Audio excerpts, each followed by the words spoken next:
Hi, and welcome to Basic Folk, where we have honest conversations with folk musicians on the Bluegrass Situation Podcast Network. Welcome again. Here we are. I'm Cindy House. I am the boss, and I am here with everyone's BFF, Lizzie No. Wait, who gave you a copy of my high school yearbook? I was voted everybody's friend.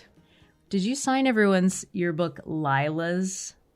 I did. In fact, I said Lila's to a friend just yesterday, and she felt a little weirded out, but also, I think, really loved, like a sister, if you will. Cindy, can I say something to you that I don't know if I've even said to you this month? Yeah. Happy Pride, dude. It's Pride Month. Happy gay-ass Pride. This is the gayest time of year.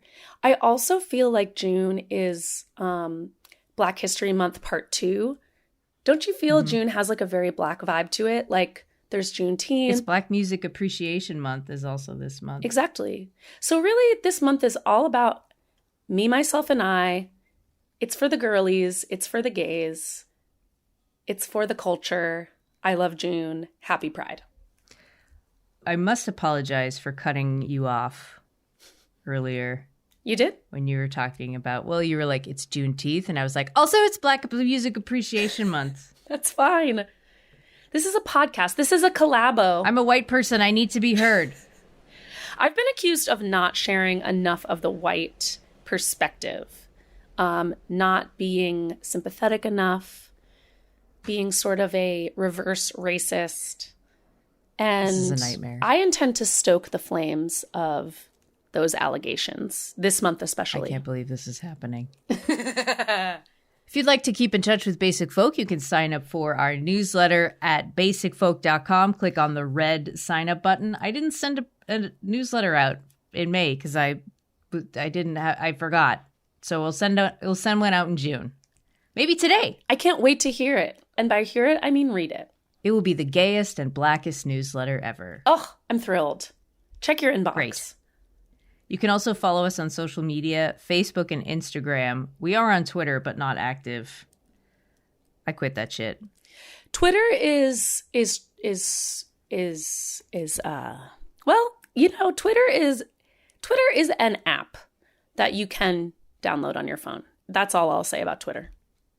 All right. If you want to follow Lizzie on Twitter, she is Lizzie No is Dead.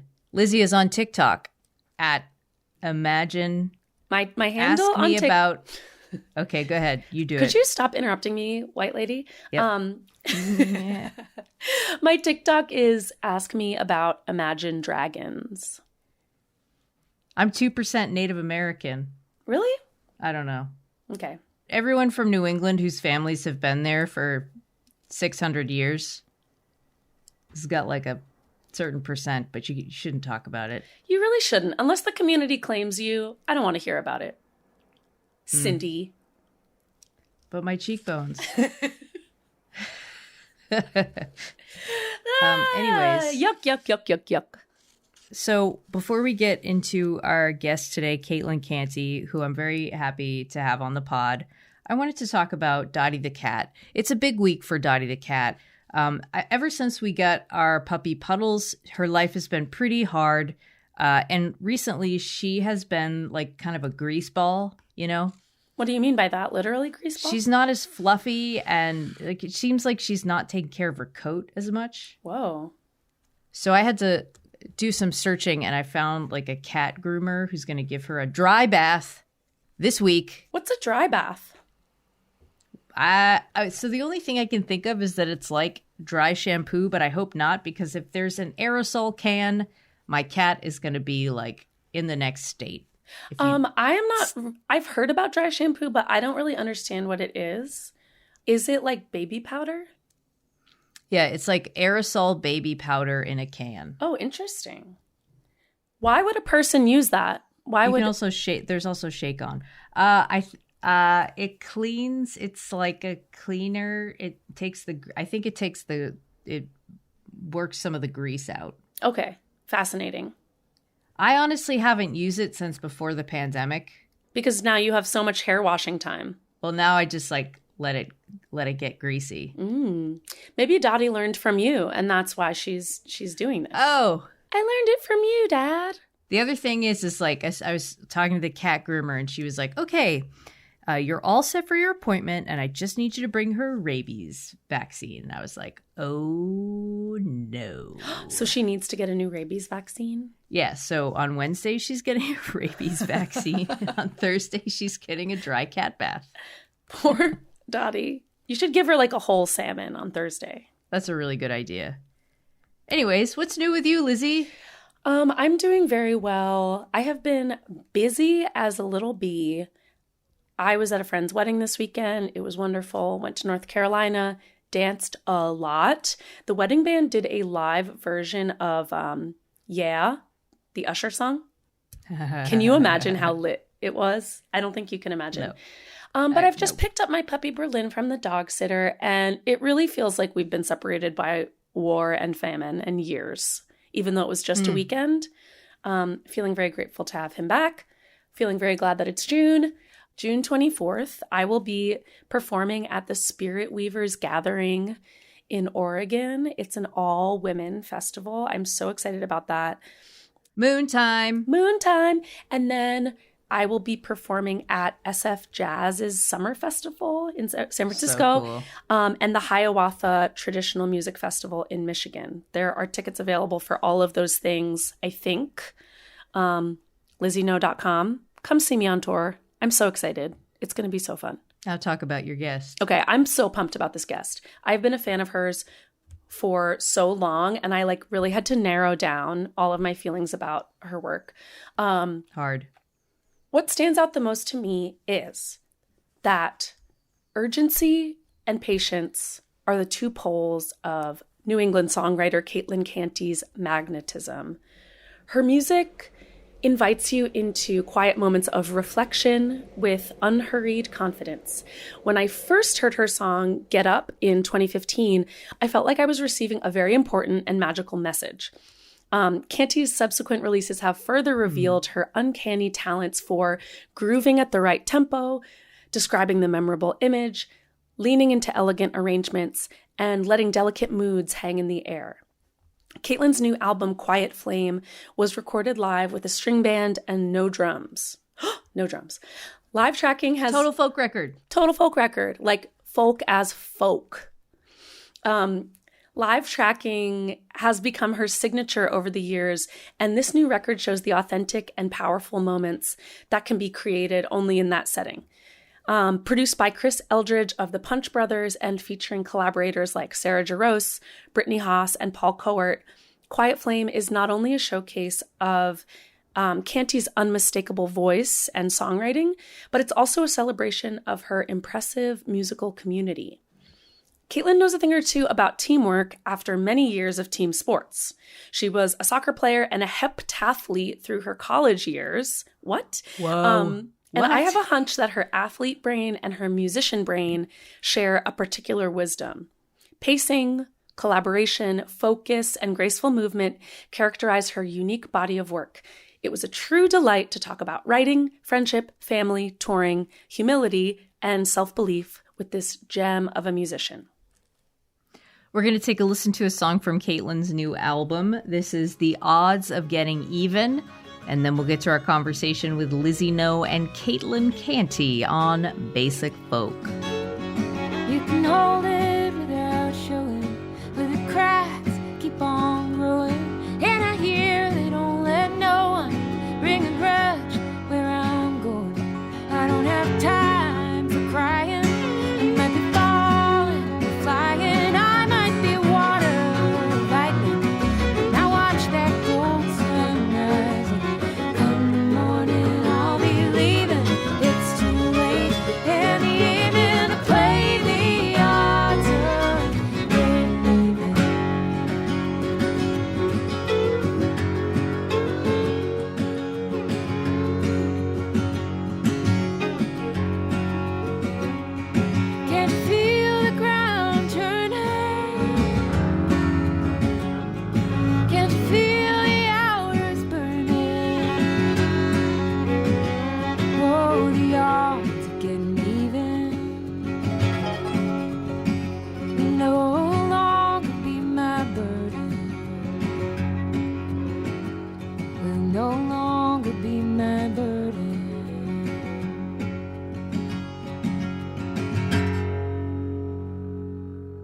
Caitlin Canty. Thank you so much for being my guest on Basic Folk today. I'm guest host Lizzie No, and I've been a fan of your music for a long time, since I heard Get Up years ago. But where I want to start is another part of your life, which is sports. I can't claim credit for this idea, but there's theories that people love watching athletes because they have a connection to the body mind that a lot of people are envious of, and a sense of truly being in the present moment, unmediated by analysis. And I feel the same about live music. When you see musicians perform, it's it's not just that they're making music, it's that you can see that they're experiencing the moment in a particular way. And I know that you grew up as an athlete, so I would love to hear about your experiences with sports and how being an athlete has affected how you show up on stage. Yeah, I love that idea. Well, I'm actually wearing a Boston Celtics shirt right now as I'm talking to you. Oh my gosh, what a heartbreaking week we had. I know it. I almost cried at the bar, and then I had to collect myself. I was it's just a game. It's just a game. My little brother's name is Kevin Michael, which, Kevin McHale. I don't think it's much of a coincidence. So, but I grew up playing soccer and basketball, and I did track and field and heptathlon. And so that I always heptathlon. I didn't know that. Yeah, I did that in college even a little bit. What are the events in the heptathlon for our listeners? I mean, I know for sure, but just as a reminder, as a refresher. Right. Well, you have 2 throwing events, the javelin, which is so fun, the shot put, which I was horrible at. You've got 2 jumping events, the long jump and the high jump. Those I had springs in my legs when I was younger, so those were fun. Wow. We got the hurdles, and then there's the 200 and the, oh God, was it the 400? No. Must have been the 800. It was just awful. Yeah. The 800 is a really tricky event because it's that space where you should sort of still be sprinting, but not quite. It's a little too long. Yeah. I loved the throwing and the jumping events, and I like the hurdles. So, but it was, I grew up mostly just loving the team sports, and soccer was really the thing that I just loved growing up. I grew up in a small town. I think the whole class played soccer because we couldn't have fielded a team if we didn't have the whole crew out there. I love what you had to say about the mind-body connection. And I remember that feeling of being in the zone. I remember that feeling when you jump up to block someone's shot and it feels like time slows down.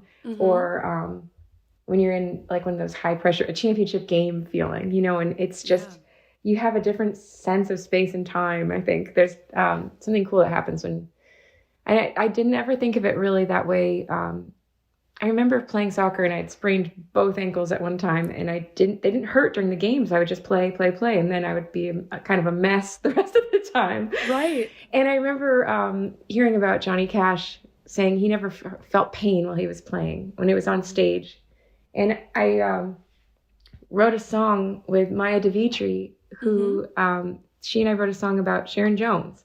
And we had both just had a connection to her. I had played on a stage where she was the last act there. And at the merch table, a week later, everyone was just still buzzing about that show. Right. And I went home to Nashville, and Maya and I had a date at our kitchen table to see if we felt like fishing for a song. And on our kitchen table was a Rolling Stone article open to an interview with Sharon Jones. And she had stage 4 cancer at that time. She was touring like crazy. And she was just so inspiring, letting go of old grudges, calling up old boyfriends and laughing off the past. She just said she felt no pain while she was playing on stage. And her shows were just as energetic as you can get. So I think you're right. You're onto something with that mind-body connection where you just get into a different dimension almost when you're transported into, being part of something beyond yourself. And maybe you can turn off that hyper-analytical piece. I was recently just thinking about the songwriting process, and I'm going to be at Rocky Mountain Folks Fest playing there this year and doing the song school. And I read that Stephen King book on writing. It's so good. It's so good. And it applies to songwriters entirely, but his biggest piece of advice that stuck with me was about writing with the door closed and editing with the door open. And I think there's something that happens in that kind of throwing away. You get into that same zone if you're writing with no one else in mind, without not letting that little whatever sits on your shoulder and tells you you're not good enough, or that's been said before, or where is this going? I think that rhyme doesn't actually work, or, is this really relatable to other people type of thing? Yeah. You cannot have that in mind when you're writing. It's like, it's the mind killer. Right. So no one's allowed in that room except for you and the page, really. And that thing gets lost as well. But then when you're editing, or when you're trying to think about how that comes across, how it's delivered, how it connects, that's when the doors open. You see how it feels. Do you speed it up? Do you slow it down? Do you get rid of the third verse? It's like there needs to be a different self that walks into the room at that moment. Yeah. I love it, though. I think maybe there is a real mind-body zone that you can get into, and it's easier in live music. It relates to sports that way. Maybe sometimes I can get into it when I'm songwriting and I'm really in that closed door way, but mostly it's playing on a team. So when you're playing with a band, you feel, in the zone. Now, have you always been like a team player when it comes to your music? I read that your first song that you wrote was like a co-write with a friend at age 13. Oh my gosh. Can you talk about like that early collaboration? Oh, well, I was, we both played sports and both were in the band and sang in the choir, but we loved singing together. She was my neighbor and my best friend growing up, and we were just singing, and we didn't know how to play guitars or anything, but we were holding them backwards and made a music video. But we wrote a song in order to make this VHS You have a music video? Yeah, it is somewhere. I don't even know if it's still in existence, but yeah. We need to get that digitized as a basic folk archival project. In the beginning.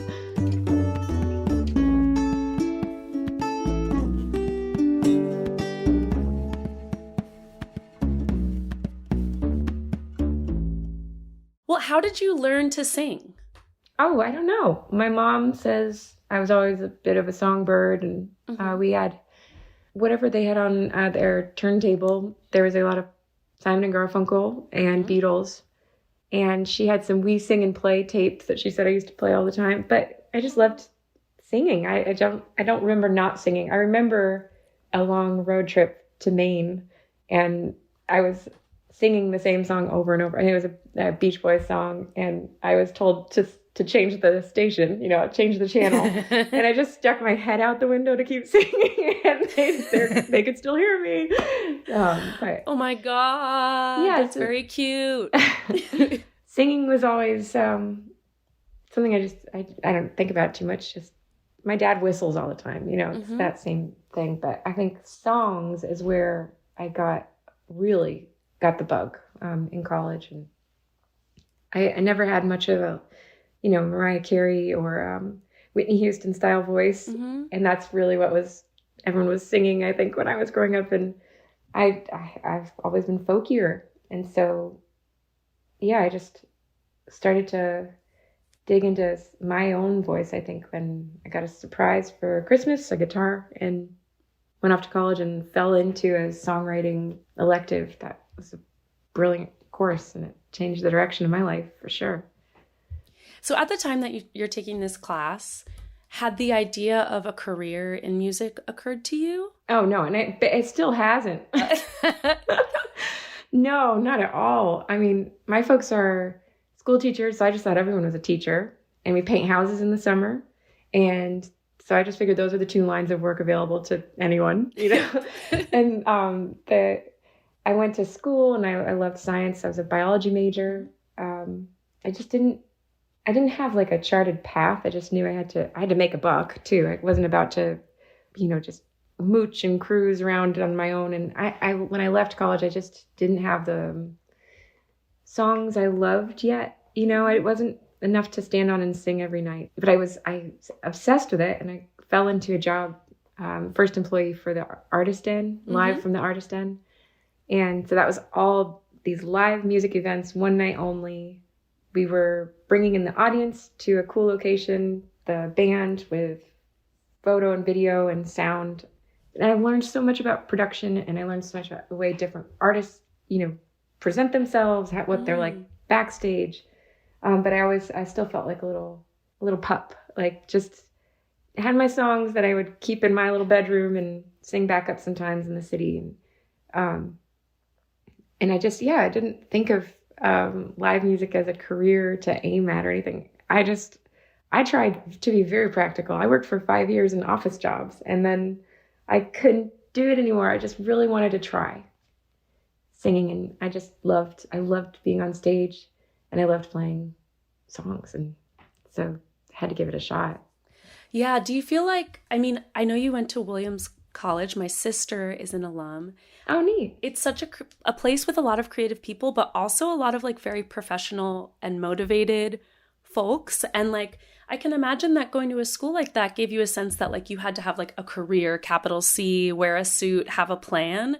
Do you think that contributed to like your feeling that you weren't sure if there was like a career for you in music?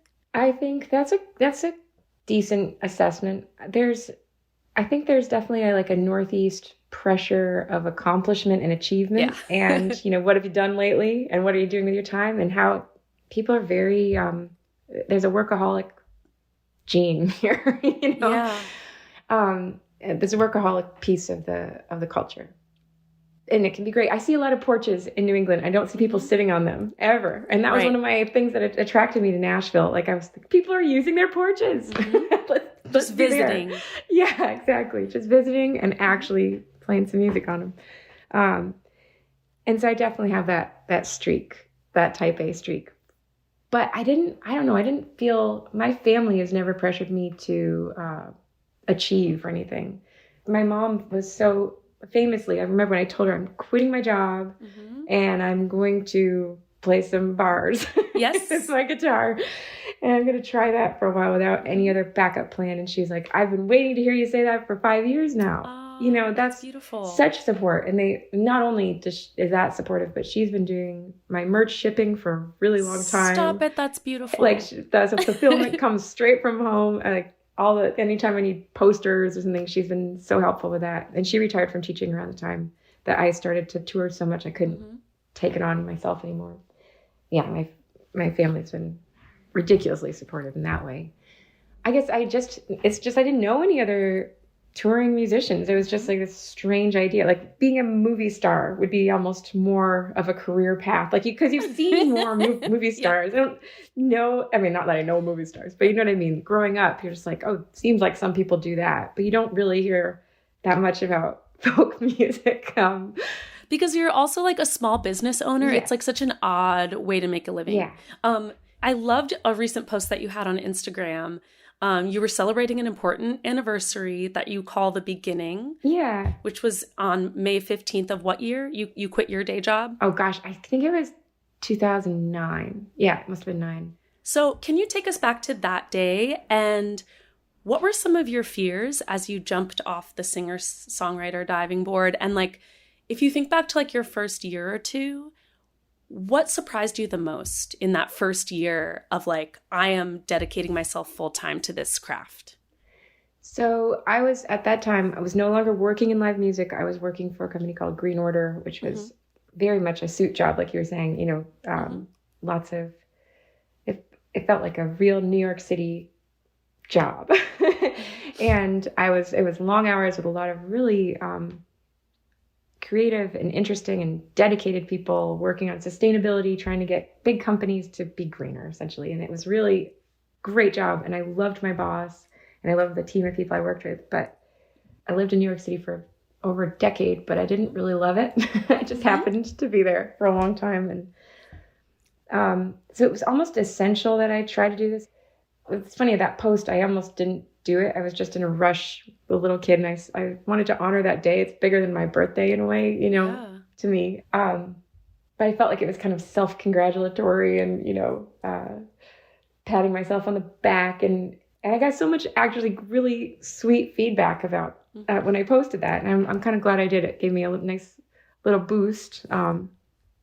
Anyway, it was when I actually was way back in that moment, I think I felt now or never about it. I think I'd been towing the line between two identities. I still remember flying to a meeting in North Carolina. It was like for Polo, Ralph Lauren. We were doing something with their distribution warehouses and stuff. And then flying back that night changing out of a suit into whatever jeans or whatever I was playing on Rockwood Music Hall stage. Damn. And getting up and pouring my heart out on my guitar, you know? I think I've done that exact quick change between like the business casual, like being an assistant, and then, you know, going up at Rockwood, and you feel like you like change in the Superman phone booth. Exactly. Like, what are clothing items that make you feel like I am performer Caitlin now? Well, I guess the thing is I just feel like myself now. Before the identity weirdness was putting on a suit and getting on the subway or walking. You know, I would try to walk to work all the time, 45 minutes or something. And that felt comfortable. Like cowboy boots, I seem to wear those all the time. And they just felt like the most practical shoe for me. And I'm just, I'm still wearing pretty much the same stuff. I've got to maybe look into that, but don't fix what ain't broke. I like to be comfortable, and I like to not have to think about it. I like to wear dark clothes because you can't tell how dirty they are. Yep. But I've always felt, I think the cowboy boots, I guess this one pair I bought for $18 in Idaho at this thrift store called the Gold Mine, were the first pair that. And they're men's, so they're a little oversized. They're extra comfortable because you got... Cowboy boots can be way too narrow if you don't get a men's size. Yeah.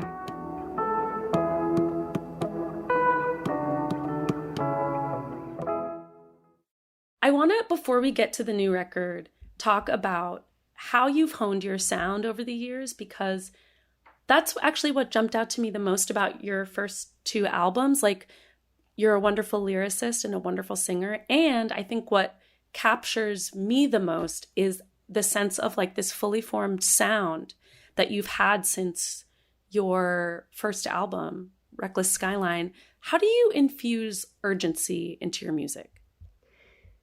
Well, let's see. I think there's sort of two parts of that question. The beginning, you know, kind of being solo singer-songwriter, and that live thing started there. I was either singing backup or I was playing solo and live. So bringing people into the fold was really an exciting moment for me. And at that beginning, there was Rockwood Music Hall, which is a great community center, really, for a lot of singer-songwriters in Manhattan.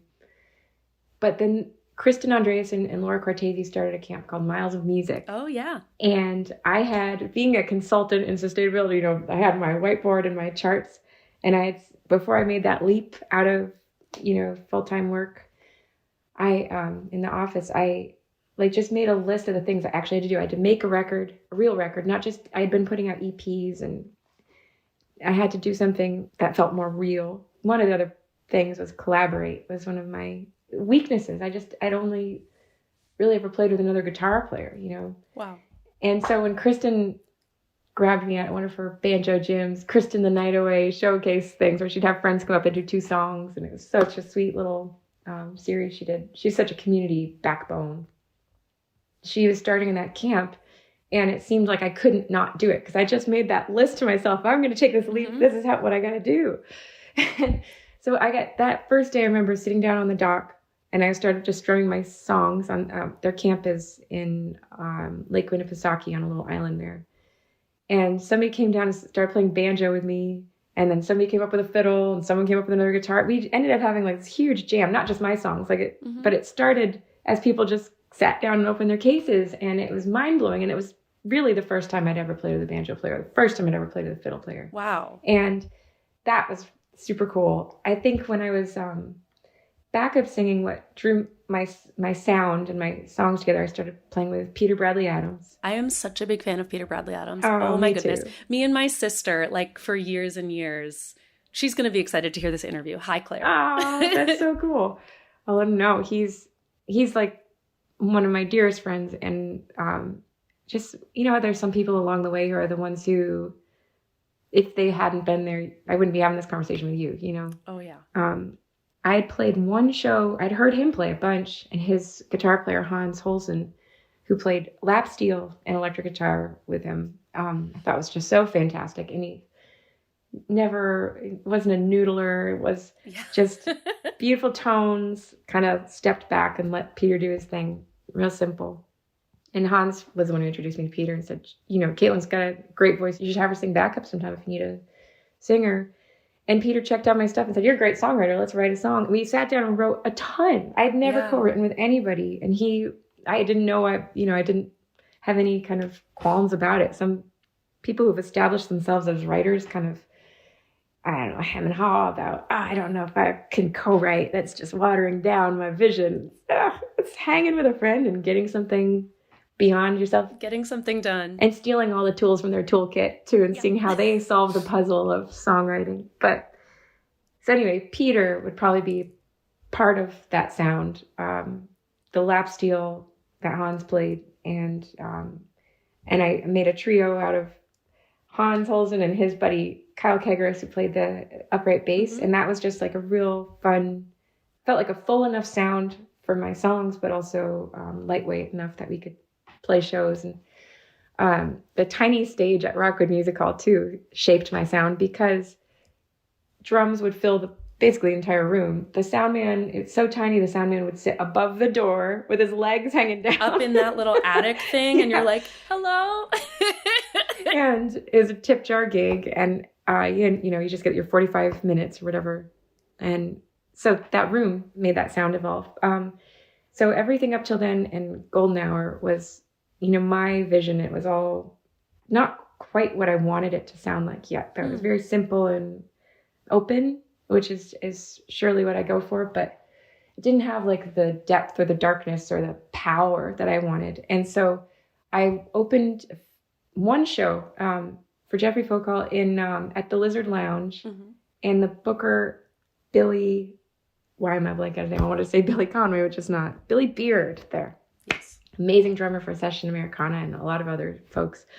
He put me on that bill. He thought our music would go together. Well, when I heard Lodi, I was like, it feels like every good song I've heard, and also like nothing I've ever heard. Yeah, totally. Yeah. The way the harmonies really are like kind of sandpapery is like incredible. He has an amazing sound. And it was so much fun to sing with him. I mean, gosh, yeah. Jeff Fokal, Mark Orelli, they're two, like those, the way they sing, yes, it leaves it's a lot of fun to sing backing vocals with. I bet. They kind of cartwheel a bit more, so you can kind of hang on.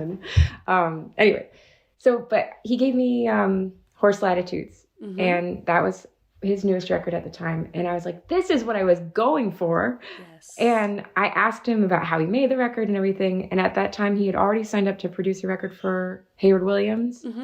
And he said, well, I'm producing for this kid. You want to, let's make a record. I was like, yes. And so we made Reckless Skyline. This is 2013. We recorded it. I had in 2011 started writing with Peter, I think, or 10. And that was for the Down Like Silver collaboration. Yeah, Down Like Silver stuff. And yeah, we just named it that. It was just, we just continue it too. Yeah. Write songs when we feel like it and put them out as singles and carry on with our lives. I wanted to name drop it so that if any of our listeners haven't listened to that duo, they can dig in. There's so many good songs that you guys have created together. It's a really cool ongoing partnership. Yeah. As a fan to like follow along. Thank you. Yeah. We both lived in New York and we both lived in Nashville, and then we've now recently both moved to mountains. So we're always on a similar parallel track. But that, I think Reckless Skyline for me blew open the doors of what I was trying to do for so long. Does that make sense? I learned so much from everybody in that band. I'd been playing a couple of shows with Matt Lorenz, who tours now as the Suitcase Junket. We had played his band Rusty Bell at the time. We'd done a couple of co-bills, and I remember when Jeff and I were talking about the band, I said, I want Matt too. Well, he's like a sound wizard. His even his solo shows are like whole sonic universes. He's so fun to watch. And for anyone who doesn't know, he is a one-man band, but it's not gimmicky. It's like Led Zeppelin. It's hypnotic. There's nothing missing. You're not aching for something else. Maybe a harmony every once in a while, but I bet he could just sing a harmony to himself, live. He's a magician. Yeah, he's probably like one of those Lala Hathaway people that can sing a harmony as one person. He's amazing. He also is a multi-instrumentalist and a really great live backing vocalist. Like he just can stick to you like Velcro. And then, I remember who should play pedal steel has to be on this record. Well, Eric Haywood would be amazing. I'm like, Eric Haywood, I don't know if we could get him. And so that was the first time I met Eric. I think I dropped a huge flashlight. He was coming into the Airbnb pretty late, and I just like launched a flashlight almost on his head before the session started. And we've toured a bunch together as a duo too. He's such a sweet guy and gorgeous player. I feel like that's one of the best things about being a musician is when you've like been listening to someone as a fan, especially like an instrumentalist, and you're like, you just idolize them for years. Oh, I'd heard him on Ray LaMontagne records. Yes. And I'd heard him on Tiffany Merritt records. He has such a singular sound as a pedal steel player. So, that session, though, I think what you were asking about how you create your sound or whatever comes across on your records, the way Jeff and I, the thing I learned from him was about making live records in the studio. So that is, I've tried it different ways. Mm-hmm. That's the only way that works for me. It's the only way that feels good. If you're trying to capture something that feels good, you can't like fake it and paste it together later, unless you get lucky. But really, it doesn't come off with as much heart. It doesn't sound as good. It doesn't hold up. And it's not fun. It can be so miserable. I don't like to do it that way. I'll sing on someone else's record as an overdub, but I don't want to make my records as overdubs. If I'm leading a band and then I overdub my vocal later or something, it's like I'm chasing my own tail. It doesn't feel normal. Even if you try to perfect it, it just doesn't come off in a way that feels more real. So we did 18 songs in 4 days in the studio. It was such a fun moment. I still remember it was not just a fun moment. It was just like earth shattering. It just kind of sounded the way what I was looking for. 18 songs in 4 days is wild to me. Do you feel like, I mean, I know that tracking live was important. Was tracking quickly important as well? I think not doing too many takes was important. I got overexcited and had too many songs for the session and was like so ready to go. And that was my first live band session ever. Other than playing on stage with 4-piece. Mm-hmm. There was a lot of moving parts. And so I was just delivering my songs and just listening. And that was just my first taste of how it felt to feel good making good music. And, everybody would listen back. If you had something that you wanted to change, you could punch it. If you had to fix a bass note or something, or if it didn't feel right, we could do it a day or two later. Mm-hmm. I don't know. I think you just go fishing for the songs. If they don't work, then you don't put them on. I have one song I almost put on Reckless Skyline that only made it onto my latest record. So 2013 to 2023. Oh my gosh, what song is that? Wild Heart. I was going to ask you about that song. That's one of my favorites on the new album. Oh, cool. Wild Heart, written with Annie Lynch. Oh my gosh, can you tell us about like the writing process for that song? And like, what instinct in you said like, okay, now in 2023, it's time to release it? Oh, no instinct. I tried it all the time. It just didn't feel right. So at that time, we had too many songs, and Annie Lynch at Annie and the Beekeepers. Oh, nice. This is the only song I've ever written like this where it became a co-write kind of accidentally. We were at that island that I was talking about in Lake Winnipesaukee. There's a songwriting retreat now that I've been going to, and she was sitting in one of the big rooms. There's mostly little cabins that dot the edge of the lake that are just little no electricity cabins, and all the songwriters disperse. And she was in one of the community rooms, and I wandered by. She's like, "Hey, listen to this. What do you think about this song I'm writing?" And she sang what is basically the first verse of Wild Heart. Wow. And then she sang what she had as a chorus, which is something really interesting. It had a lot of chord changes, and it was beautiful. But I was like, wow, after that first verse, I would just do something that's kind of like, ooh, Wild Heart. Mm-hmm. And she repeated Wild Heart, and she's like, let's write this song. Yes. And so we sat down and we wrote the second verse right there. Mm-hmm. And then we sang it for everybody at night, and they made us sing it over and over again when the songwriters get together at night after dinner. And so we're like, we've got a hit. And then we just kind of sat on it. I wrote, because I wanted to record it, I wrote a bridge later, and she was like, yeah, let's do that. And I think she was going to record it, so I just didn't get it together for Reckless Skyline. I tried it on my next one, Motel, which I had actually 2 different sessions for, one that I never released. Wait, you recorded the whole record twice? I recorded a record that was going to be Motel with a lot of the same songs, and it was one of those things where the intention was a live band in the studio. I ended up playing with some really wonderful session musicians, Spooner Oldham included, and great producer, and it just didn't have the heart in it. I don't know what happened, but the producer also had his own studio, and he said, well, if we don't catch it, you can overdub that vocal later. Or he just really wanted to get the band while we had the band. Yep. And then singing to that band later was like, well, this is way too slow, or this feels robotic, or this one feels like, why are they not following me? Oh, that's because it's a pre-recorded track. They can't follow me anymore. You know, we tried really hard to get things that felt good, and we got around on some of them and, you know, redid a couple of things, but one song, Scattershot, I loved so much, and it could not live with what we had. And I said, he went on tour, and I said, well, I got to record this. And I just started dating Noam at the time, and he'd heard my songs a million times. And he goes, why don't we just go into a studio here and get our friends? And so we went to Josh Grange. He's a Sheryl Crow's guitar player and pedal steel player for many years. He played a lot of the steel and baritone guitar on my new record. Awesome. What an amazing mind. Josh has Josh is so creative and like can fit into so many different musical shapes. Oh, That's such a cool. That you've worked with him. Well, have you seen his backyard studio? No. When I worked with him at the bomb shelter in Nashville. Nice. Yeah.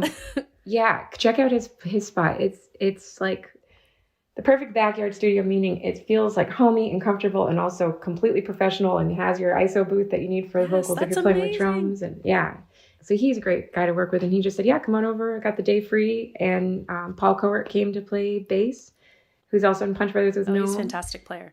Yes. And that was my first time recording with Paul. And then Russ Paul played pedal steel with Jerry Rowe, and Russ and Jerry play on a lot of sessions in Nashville together. So they had kind of like in a band. Yeah. Mm-hmm. And then Stuart Duncan dropped by for one day, who also was in a band with Noam. Flex. And it was a really cool thing where, same thing on Reckless Skyline, everybody had played together before, but never all together in the same room. And so there's those really brother relationships and also stranger relationships. And so it gives this really beautiful chemistry of hominess, but also wanting to perform for someone you look up to. I think that was a good vibe. What's interesting, like what I take away from that is that like you have a pretty particular theory about recording, which is that it's an event.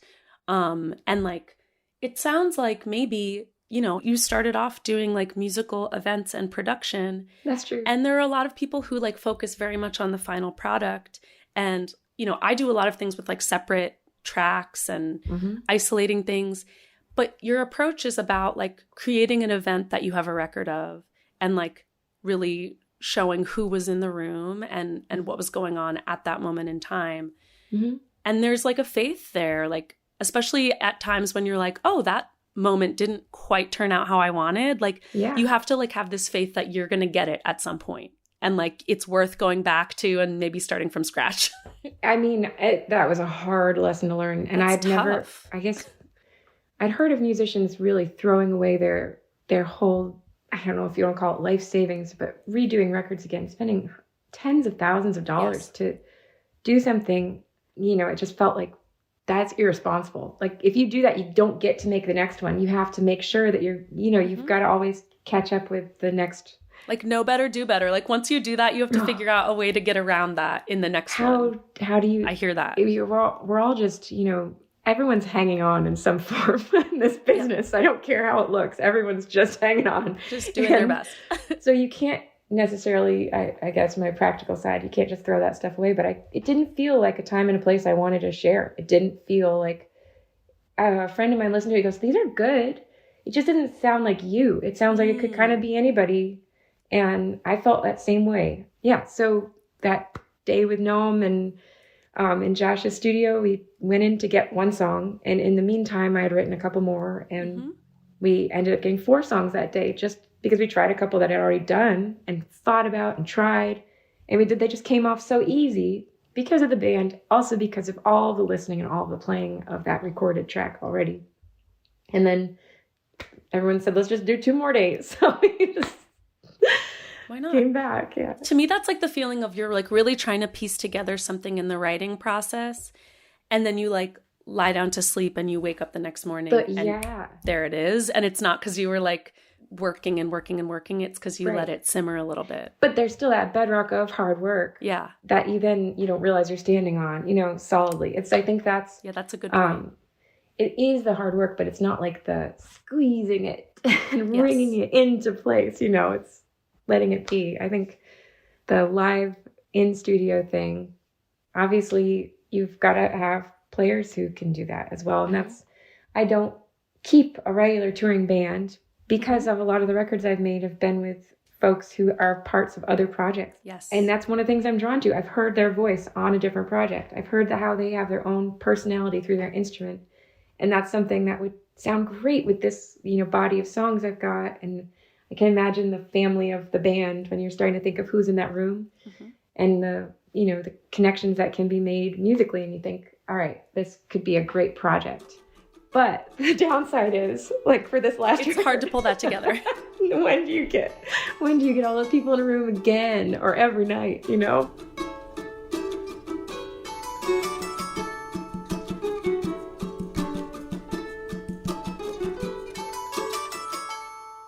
Speaking of great projects, I want to talk about this new record, Quiet Flame. Yeah. There's so many ways into like the spirit of this beautiful album. I think where I want to start is Heart of My Country. Because if I'm correct, you released that as a single and then you were partway through, the album was in process, the pandemic hit, and you became a parent. Yeah. So how did you look at that song when you first released it? Where did it come from in your heart? And how has your point of view on that particular song changed since you released it? And like, how are you looking at it now that so much time has elapsed and so many life changes have happened for you? Yeah. So when Chris Eldridge and I decided to make my record together, he's also in Punch Brothers and like just such a dear friend, a brother of mine, it feels like as well. And I love, and he and Kristen Andreasen have been partners forever, as far as I know. And ever since I knew both of them, they've been a couple. And I felt like he understood songs in a way that someone who is a partner as a songwriter understands songs and he writes songs, but he also writes tunes. He's part of a band. I love his ears and we share similar tastes. So it felt like, all right, this is a good partner for a producer. And he's produced some other stuff too for instrumentalists, but this was kind of a different mode for him. And we did some song meetings. We got the band set, got the dates.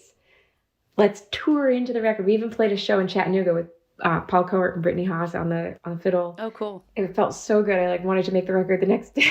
And I remember telling him, I've never been more prepared for a record in my life. And he's like, gosh. Don't say that. You're going to curse us. That's very bad luck. That's really bad luck to say. I know. I usually would be knocking on wood, but I probably was. I was pregnant. I was trying to fit the session into that timeline.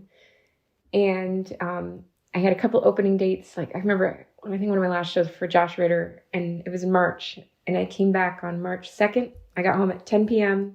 and around midnight, 1 a.m., a tornado landed in my front yard in East Nashville. And we were so lucky that our property didn't really sustain any damage in our house, but our neighbors were not so lucky.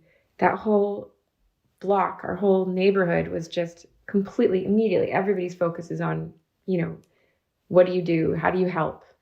And then a few days later, the focus was on hide in your house. The pandemic is here. It was crazy. And then we were supposed to make the record, 2 days after that lockdown started. So the studio literally locked its doors and I think did for good. And Critter and I just said, you know what, let's do this next month.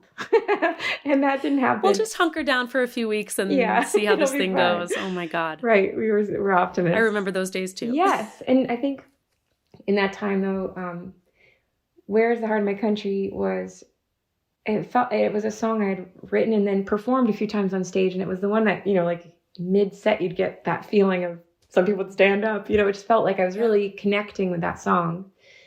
And the political landscape kept changing. Every day there was something new to be infuriated about or cry about. It was like I felt like that message was timely and important. And also being an optimist felt like it wasn't going to be timely or important much longer. So I got to get that thing out. And so I recorded that while I was, I think, 8 months pregnant. I was very much, the guitar was on one side of my belly and I was singing and playing at home. Dave Cinco came over with a beautiful microphone and helped my a little room become a studio room to record. And Noam engineered it. And we had Brittany and Paul went to a different studio later on once things opened up a bit more. But we live streamed it to each other. And so it was a connected thing, but not like being together.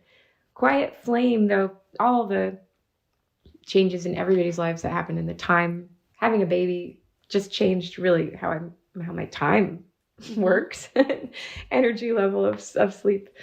And we were just in a cocoon for a really long time. So what felt right and natural and exciting was playing with living, breathing humans in a room, and no interference from electricity, no electric instruments where the amp's in a different room, no things that we wouldn't be doing because we'd been playing so much on our porches and in our living rooms together. Now it's like, let's play music like that. That feels like the exciting thing to do, not to let the electric guitar do the searing and burning, but let the fiddle do that. And it just, I think my life had become more steeped in that, bluegrass or strings world, just based on my neighbors and friends. Yeah. And I wasn't really plugging in my own electric guitar to play while I have a little kid napping. Yeah.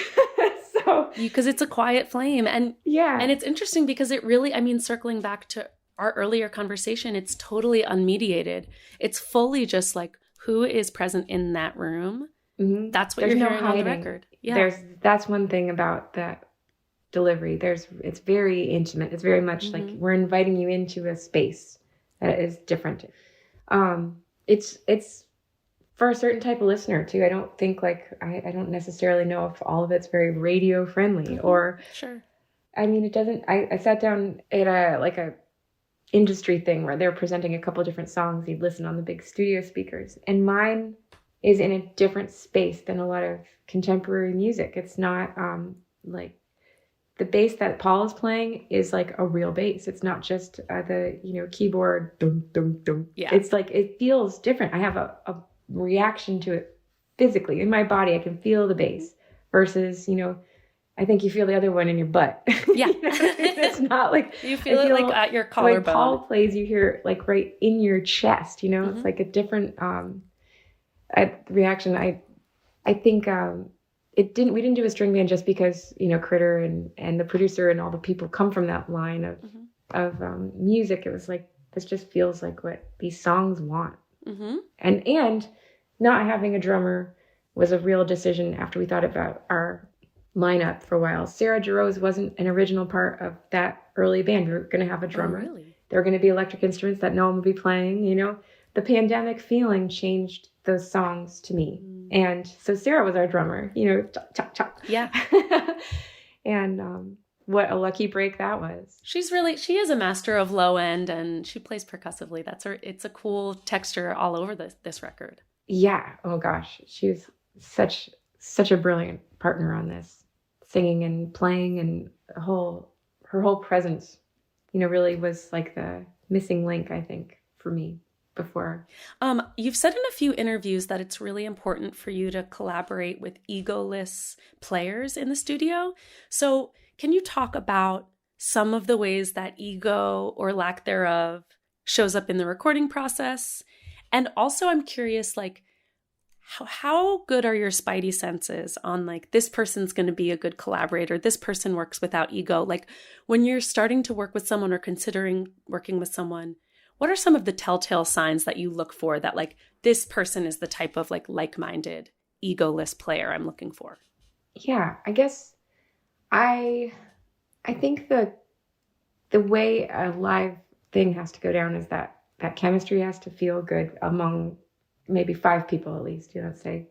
And sometimes I think there's been some folks where it can be a little more controlling. Once you get to understand that they want to control everything within their world, and then it bleeds into other worlds, that can shut down a lot of creativity. I think there's So I got to read a few comments from the band for an interview that they had done as the record slowly started coming out. And Britt said something about that I want people to play their instrument like they are themselves. And I'm not just asking them to come in and play a few notes that I want or shaping what their thing is. I really, it's true. I wouldn't imagine trying to make Brittany do something. Like, we talked about every song before we played it. So I would kind of give like the cliff notes of what this song means, stuff that the way you would never introduce a song on stage. Like, this song is about, and it's about this person, and it's about this situation. Oh my gosh, that gives me hives. I feel like there's so many, like when you're doing press for an album, like there are some outlets that you can tell they want you to just do that. They just want you to like give like the sort of too much information, tiger beat cliff notes. So that stays in the studio, but like it really did help us get on the same page of like, this part is the happy part, this is the sad part. I'm talking like dumb it down, you know, let's make the contrast between these two verses striking. Yeah. You know, but saying it like that and having that game plan was really, I guess it was helpful enough that Paul, when I didn't do it, was like, Caitlin, tell us a story about this one. And tell us your song story about this one. So it felt like we were trying to solve the same puzzle together. I guess I just, you know, when you find people that you want to be friends with, it's the same thing. It's not like I'm looking for egoless people. I'm just struck by how egoless people can be and supportive, especially folks like Sarah, for instance, who is a frontman of a similar thing, of a singer-songwriter thing. And she was just like, oh yeah, sure, I'll sing on that. Oh, sure, let me try changing my instrument to fit in with this. No one would show up for one song, and he was playing a plectrum guitar that was like a resonator.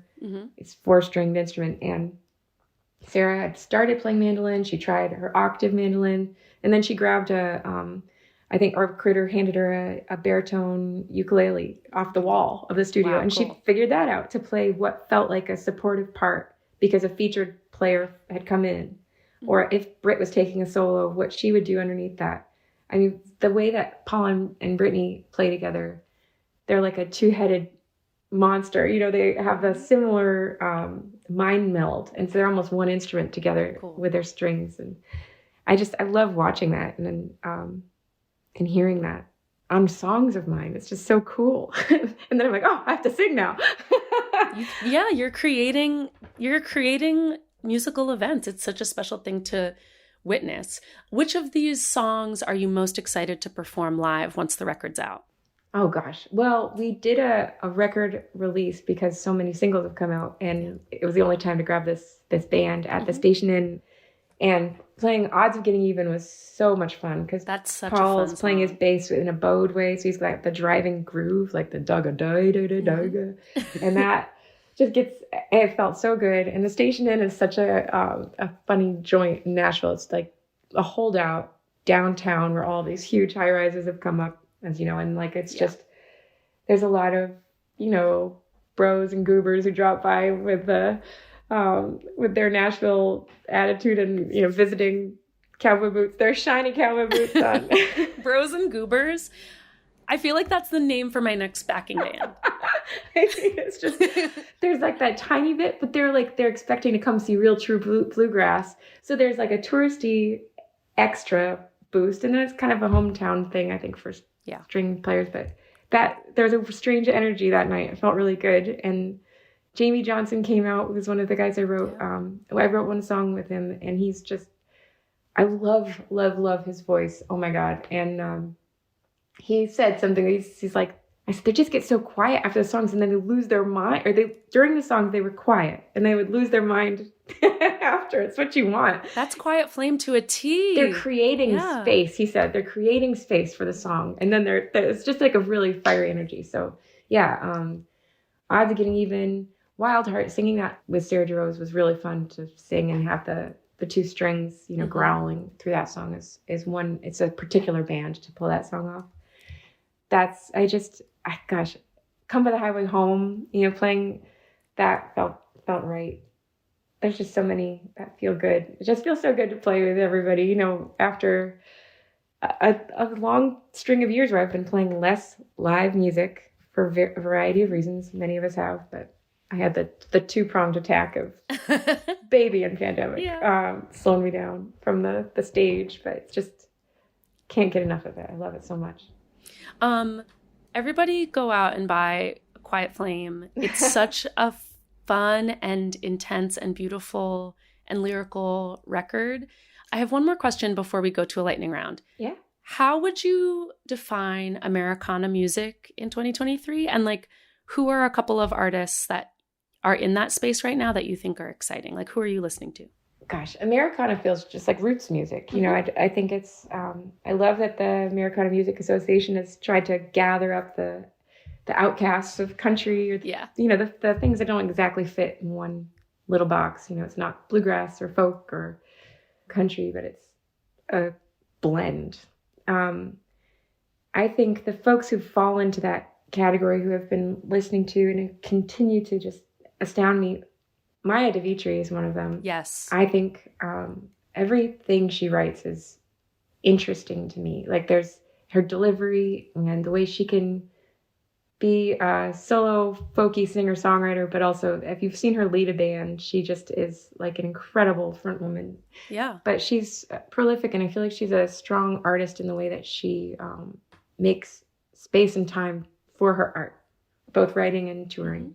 She just actually opened a bunch of shows for Mighty Poplar, which is Noam's new band with Andy Merlin and Critter. So those are like three of the guys on star-studded this record. Yeah, but there's the same kind of that music feels so good. It's not overthought, but it's also harder than it looks. Does that make sense? Well, it's like it's in the body there, and you always, I feel like when you talk about artists that you love, it's like there's a visceral feeling you can describe in the body where you feel it. I feel that way about Maya DeVitri. Like, there's something so direct and physical about her music. Yeah, very emotional. And I'm not a big crier, but she's Sarah Watkins also. She gets the tears going every time I hear them play. I just was reading Lucinda Williams' new book, and I've been, you know, she's one of my like in the blood favorite artists, you know, the kind that you heard throughout your life at those moments, and you could like sing 10 of her songs without trying, you know, from memory right away. And so I want to hear her new record, but I feel like she is kind of a cornerstone of whatever that Americana sound, or Emmylou Harris or Gillian Welch. Those are the artists that are just have such long and brilliant records and careers of playing live music, and continue to be just as bright as they were at the beginning. You know, just these like better, you know, just their songs and their singing and everything just, I don't know, continues to captivate me. I'm probably going to think of so many things as soon as we hang up. You'll think of more, and we can put them in the show notes. Sure. Are you down to do a lightning round? Sure, fire away. Don't think too hard. Okay. Quick answers. Okay, sweet or salty? Salty. Early morning or late night? Early morning, unfortunately. Jeans or sweatpants? Jeans. Chocolate or vanilla? Chocolate. What was the last book you read and loved? Oh, it was the Lucinda Williams one. Don't Tell Anybody My Secrets. Who is your celebrity crush? At what age? Age 15. Russell Crowe. Ooh, yeah. What is one song you wish you had written? Why is this slowing me down? All I can think of is only Lucinda Williams, Don't Tell Anybody the Secrets I Told You. It's just on the tip of my tongue. But no, I think anything on Maya's last record. What is your most useful non-musical skill? House painting.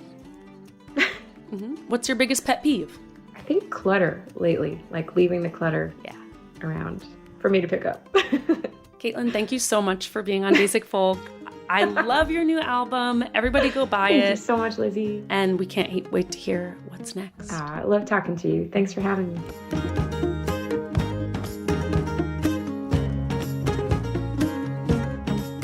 This episode of Basic Folk was produced by the one, the only Sarah Wardrop. Basic Folk is on the Bluegrass Situation Podcast Network.